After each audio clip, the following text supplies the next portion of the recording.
আর যে শুনিবে না রাস তার জীবনে হবে সর্বনাশ। সর্বলীলার মধ্যে মণি মুকুটতম লীলা যাহাকে বলা হয়, সর্বলীলার মধ্যে শ্রেষ্ঠ লীলা মণি মুকুটতম লীলা। লীলার মধ্যমণি মহান মহান মহান শ্রী রাসলীলা। প্রণাম জানাই অনন্ত কোটি বৈষ্ণবীর শ্রী চরণ যুগলে।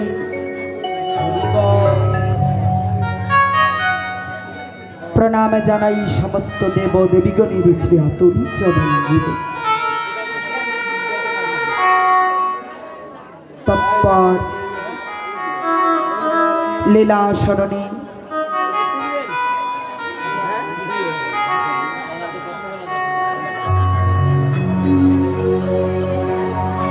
লীলা পরিবেশনায়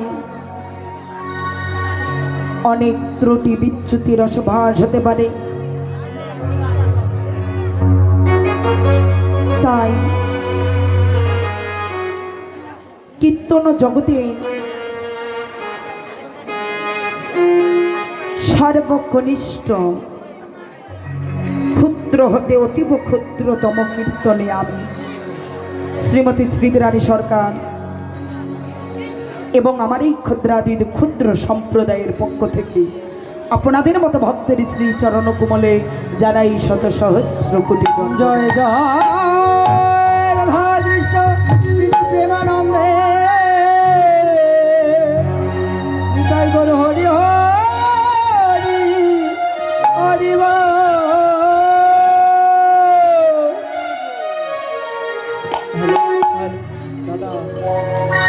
লীলা স্মরণে দণ্ডায়মান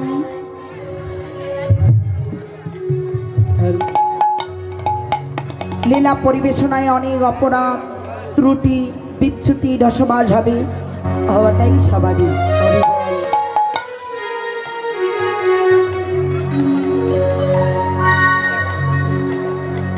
কেননা আমি যে হরিবল হরিবল শাস্ত্রে প্রমাণ করে দিলেন,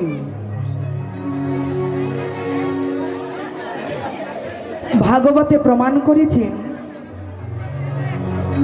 যে আস্তে কথা বললে তো কিছু শোনা যাবে না। বিশ্ব ব্রহ্মাণ্ড যদি কখনো খাতার পাতা হয়,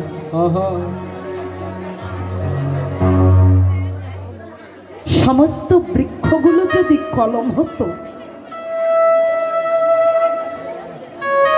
নদ নদী সাগরের জল যদি কলমের কালিমা হতো, মা শারদা দেবী তিনি যদি অনন্ত কাল ধরে আমার এই গৌর গোবিন্দের কথাগুলো লিপিবদ্ধ করে যেতেন, তথাপিও কোনোদিন সুসম্পূর্ণ হবার নয়। পঞ্চানন পঞ্চবদনে ব্রহ্মা তার চার বদনে,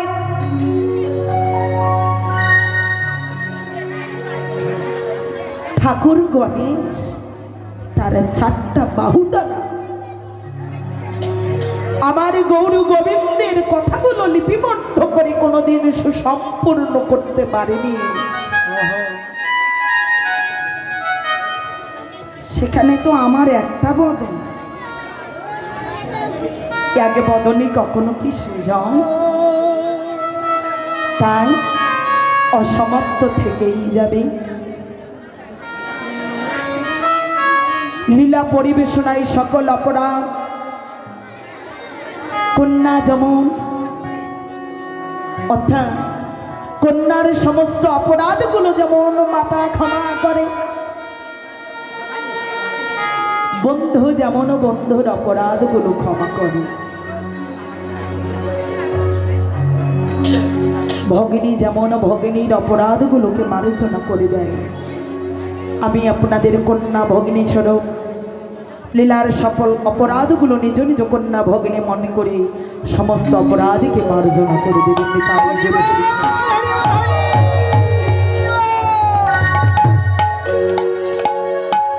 এই যে আর একটা কথা শুরুতে বলতে যাচ্ছি, আপনারা কেউ বাড়ি যাবেন? হ্যাঁ, কে কে বাড়ি যাবেন একটু হাত দুটান তো।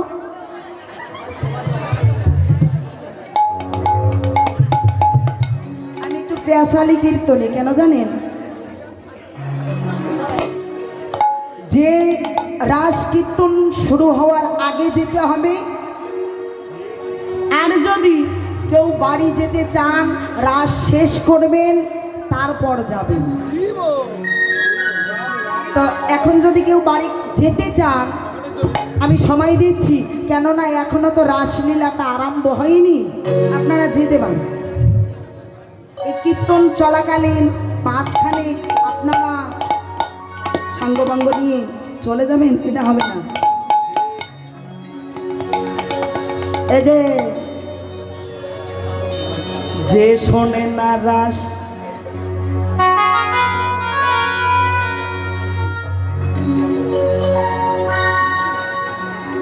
তার যে হবে সর্বনাশ।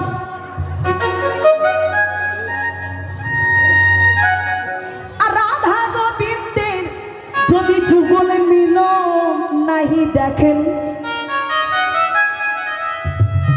কি গ্রাম বাংলায় একটা কথা বলা হয়, অন্যের যুগলটা ভাঙিস না, তা না হলে নিজের যুগলও হবে না, বলে না? কে বলে তো? অন্যের ঘর ভাঙিও না, নিজের ঘর থাকবে না, তাই তো? তো রাধা গোবিন্দের যদি আপনারা যুগল না করে চলে যান, বলবো মন খারাপ হবে না তো?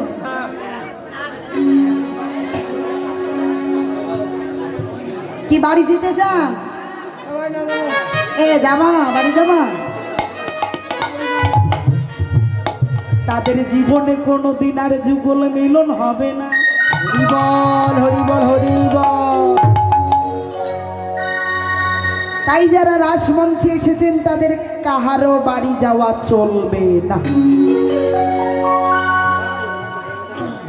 কি যাবেন?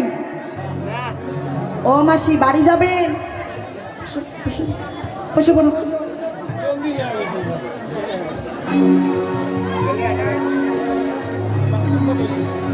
রাস এই যে কথাগুলো শ্রবণ করুন। টুনির মা এদিকে দেখো। বৈষ্ণরায় আকার দন্ত সারাস। বৈষ্ণবের যদি আকারটা বাদ হয় কি হয়? রস। বৈষ্ণবের যদি নিচের বিন্দুটা ছেড়ে দেওয়া যায় কি হবে? বস। রাশে আছে অনেক রস,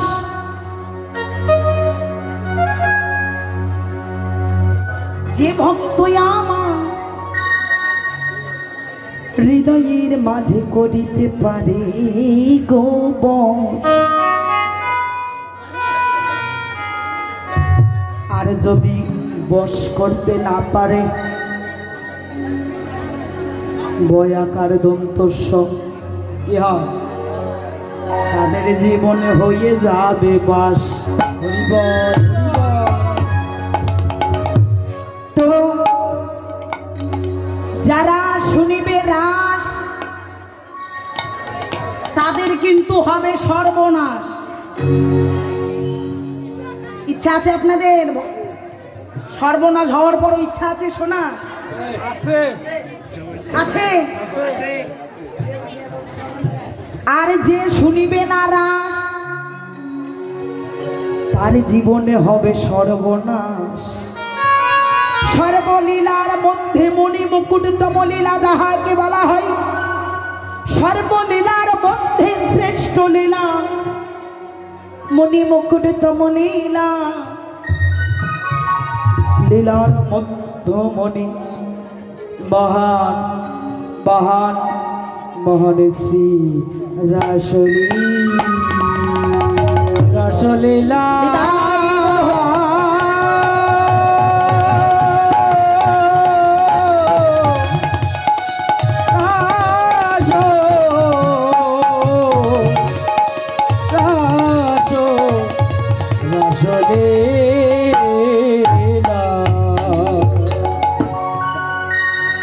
রাসলীলা যতগুলো লীলা আছে তার মধ্যে শ্রেষ্ঠ মধ্যমণি লীলা, শ্রেষ্ঠ লীলা এই যে রাসলীলা। তো মহারাষ্ট্রে আজকে আপনারা যে রাসলীলাটা দেখতে পাচ্ছেন এটা অনেক ভাগ্যগুণী। একমাত্র এই মহারাসলীলা অন্তরঙ্গ গোপন গোপন 3.5 জন ভক্ত ব্যতীত কেউ জানত না। কিন্তু বর্তমান কিবা নর কিবা নারী কিবা বৃদ্ধ কিবা বৃদ্ধা কিবা দীক্ষিত কিবা অদীক্ষিত সবাই কিন্তু রাসলীলা আস্বাদন করছে, তাই না? বলি হারি বলি হারি। এটা মহাদেবের করুণা, সে কৃপা করেছে তাই আমরা রাসলীলা আস্বাদন করতে পারছি। সেই বৃন্দাবনের মহান লীলা রাধারানী আমার প্রাণ গোবিন্দ করেছে। রাধা গোবিন্দ কলির বুকে দুই দেহ এক করে যখন এসেছেন